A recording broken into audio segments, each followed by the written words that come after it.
نبی علیہ الصلوۃ والسلام فرمائے امام غزالی رحمت اللہ علیہ زمان د دین په بزرګانو کې یو ډېر لوی بزرګ تیر شوی او داسې بزرګ او داسې عالم تیر شوی دی چې د ده نور عبادت او نور هغه علمي خدمات دوی نه ده چې خالي د لیکلو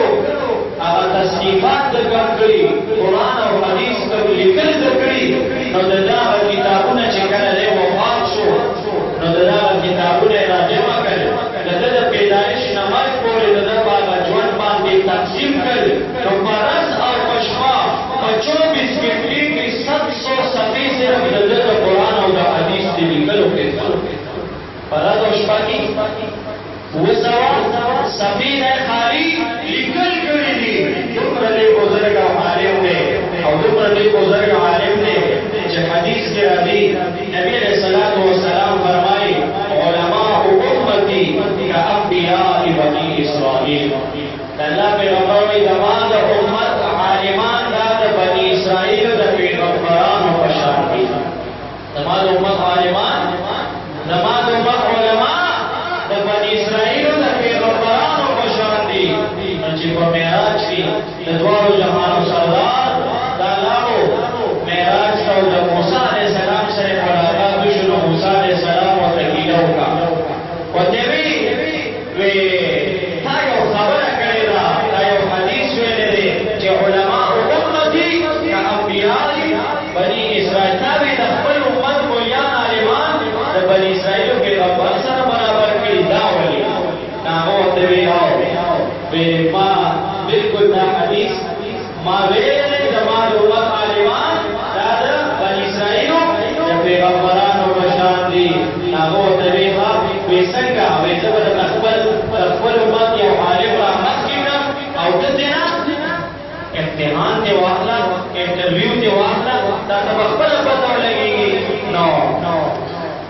نبی علیہ الصلوۃ والسلام د امام غزالی رحمت الله علیه روح دا موسی علیہ السلام ته حاضر و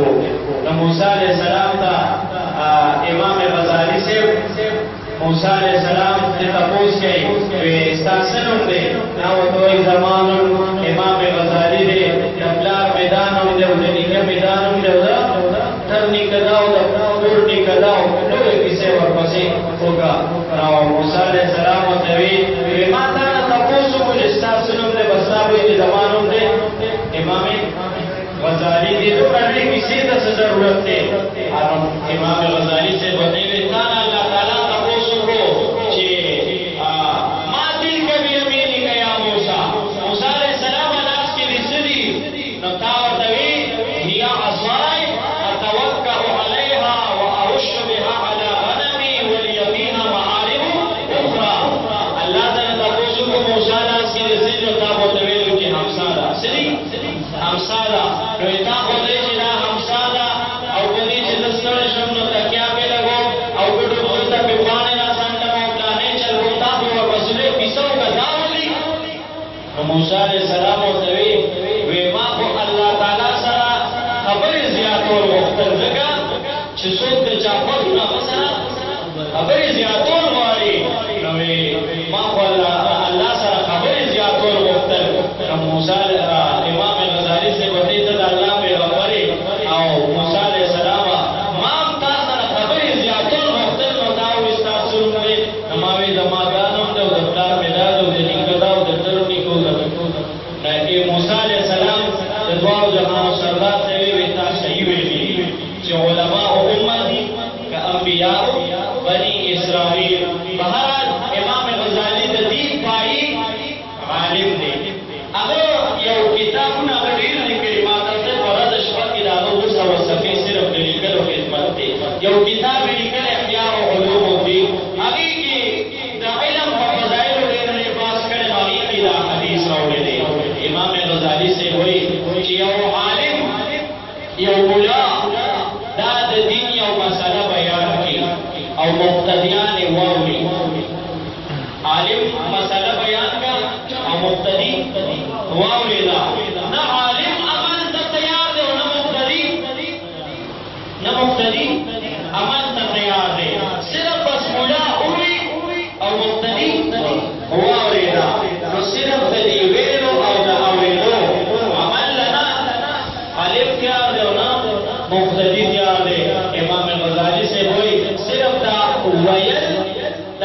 مسله بیانول او د مقتدی اوریدل دا د زرو رکعاتو نفلونه زیات اجر او ثواب لري. عالم یو مسله او تا اوریدا عمل نه ته عمل ته تیار او نه تیار صرف په اوریدو باندې اسلام په عملنامه کې د زرو رکعاتو نفلونه زیات اجر او ثواب لیکل کېږي. ورو بعض شیخان داسې وي اتقوا الحمدلله تاسو کوی بعض زیاده املاک شو بعض شیخان داسې وي چې عالم لګیای بیان کوي او شیخ صاحب چې دا ګروپ کې لګیای نفلونو ته زور ورکړي څه چې نفلونو ته او بعض شیخ صاحب هار بلاس کې نیولې نو 500 باندې نه ټاکو باسي څنګه تا د زرو انو ته چې د عالم بیان کې اوري او سلور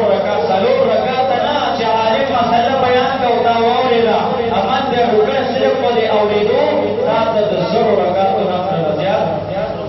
اجر